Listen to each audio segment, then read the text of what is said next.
அமெரிக்காவில் கடும் குளிர்கால சூறாவளி தாக்கி 9 பேர் உயிரிழந்த சம்பவம் சோகத்தை ஏற்படுத்தியுள்ளது. கெண்டக்கி மாகாணத்தில் மட்டும் 8 பேர் சூறாவளி பாதிப்பால் மரணமடைந்துள்ளனர். கெண்டக்கி, டென்னெசி, விர்ஜீனியா உள்ளிட்ட பல்வேறு மாகாணங்களில் கனமழை, வெள்ளப்பெருக்கு ஏற்பட்டது.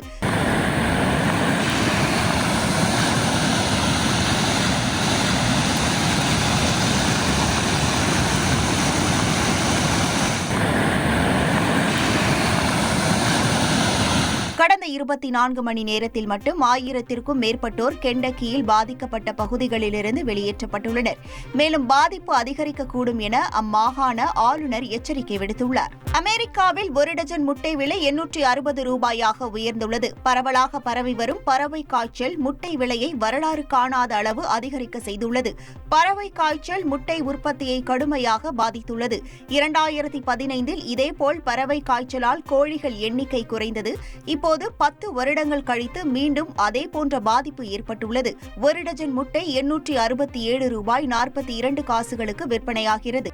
ஃபோர்ட்நைட் வீடியோ கேமில் தோற்ற ஆத்திரத்தில் பிரான்ஸை சேர்ந்த நபர் 11 வயதேயான சிறுமியை துடிக்க கொலை செய்த சம்பவம் பரபரப்பை ஏற்படுத்தியுள்ளது. வேலைக்கு செல்லாமல் வீடியோ கேம் விளையாடுவதையே வேலையாக வைத்திருந்த 23 வயது இளைஞர் ஓவன் ஃபோர்ட்நைட் வீடியோ கேமில் எதிராளியிடம் தோற்றுள்ளார். கோபத்தில் வீட்டிலிருந்து வெளியேறிய அவர் வழியில் நடந்து சென்ற 11 வயதேயான சிறுமி லூயிஸ் லெசல்லேவை கத்தியை காட்டி மிரட்டி பணம் பறிக்க முயன்றுள்ளார்.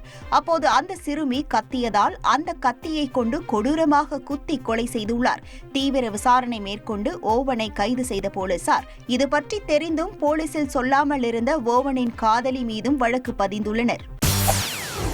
செய்திகளை உடனுக்குடன் தெரிந்து கொள்ள உடனே சப்ஸ்கிரைப் பண்ணுங்க.